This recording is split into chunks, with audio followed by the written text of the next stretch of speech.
The summit meeting in Hanoi revealed the hazards of his personal approach to diplomacy.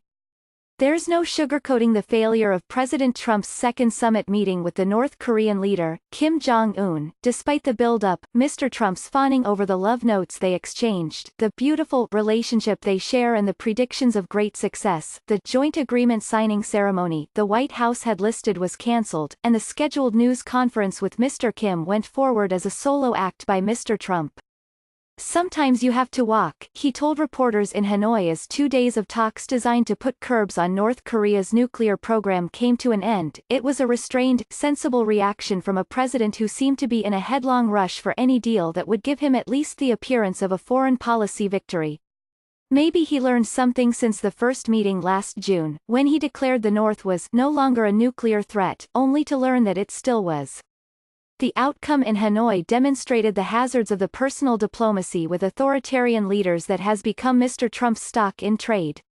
From Vladimir Putin's protestations of innocence on election meddling to Prince Mohammed bin Salman's denial that he had the journalist Jamal Khashoggi murdered, Mr. Trump has shown that he trusts despots over his own government. His fawning over dictators like Mr. Kim continues to erode the moral foundation that for generations has supported American diplomacy, and its notion of America's role in the world.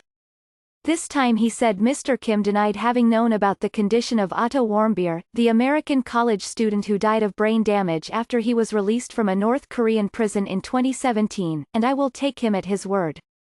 While such one-on-one discussions can be fruitful, see Ronald Reagan and Mikhail Gorbachev in Reykjavik, the failure in Hanoi demonstrates again the administration's unwillingness or inability to prepare adequately for high-stakes meetings.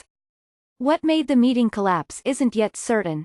If the American explanation is correct, that North Korea wanted all economic sanctions lifted in return only for dismantling its nuclear complex at Yongbyon, then Mr. Trump made the right call in walking away. North Korea's foreign minister, Ri Yong-ho, holding a rare news conference, said his government made a realistic proposal for a partial removal of sanctions.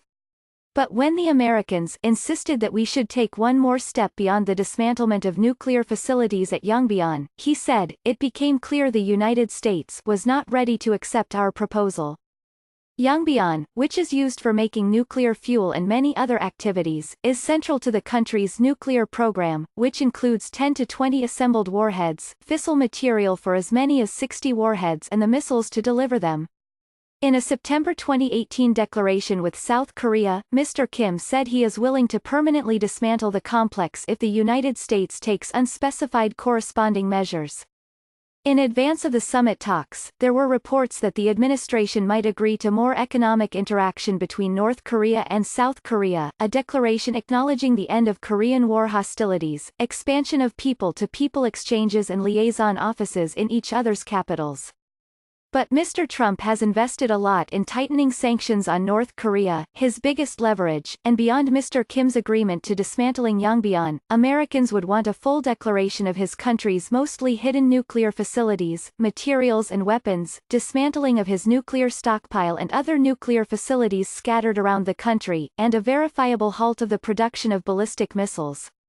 The administration still insists North Korea must give up its entire nuclear program, even though the intelligence community has said that will never happen.